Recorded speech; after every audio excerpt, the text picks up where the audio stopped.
ഇന്നലകളിൽ എന്റെ ജീവിതത്തിൽ ചില ദോഷകരമായ അവസ്ഥകളും ദോഷകരമായ ചില ചിന്തകളും ദോഷകരമായ ചില നിരൂപണങ്ങളും എന്നെ ഇരുത്തിക്കളയത്തക്ക നിലവാരത്തില്, എന്നെ തകർത്തുകളയത്തക്ക നിലവാരത്തില്, എന്നെ ഒന്നുമല്ലാതെയാക്കുന്ന ചില നിലവാരത്തില്, ഏതൊക്കെയോ മേഖലകളിൽ നിന്ന് എന്നെ തകർത്ത് താളടിയാക്കി തളർത്തി ഇരുത്തുന്ന നിലവാരത്തിൽ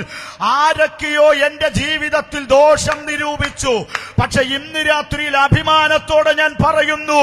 നാളെ ഒരു ഉയർപ്പിന്റെ പ്രഭാതമാണെങ്കിൽ ഇന്ന് രാത്രിയിൽ അഭിമാനത്തോടെ ദൈവസഭ ചേർന്നു പറ, ഇന്നലകളിൽ ഞാൻ അനുഭവിച്ച തകർച്ചയുണ്ടല്ലോ, ഞാൻ അനുഭവിച്ച ചില വേദനയുണ്ടല്ലോ, നാളെയുടെ പൊൻപുലരി എന്നെ ഉയർത്തെഴുന്നേൽപ്പിക്കുന്ന നിലവാരത്തിൽ തകർന്നു കിടക്കുന്ന അതേ സ്ഥാനത്തു നിന്ന് എന്നെ ഉയർത്തി എഴുന്നേൽപ്പിക്കുന്ന ഒരു ദൈവിക പദ്ധതിയുടെ വിളംബരത്തിന്റെ, ദൈവിക പദ്ധതിയുടെ തേജസ്സിന്റെ, ദൈവിക പദ്ധതിയുടെ ആനന്ദത്തിന്റെ ഒരു അനുഭവം നാളെയുടെ നാളുകളിൽ ഞാൻ അനുഭവിക്കുമെന്ന് വിശ്വാസ കണ്ണാൽ കാണാൻ കഴിയുന്ന ദൈവമക്കൾ ഉണ്ടെങ്കിൽ ഇന്ന് രാത്രിയിൽ മറന്നു പോകരുത്.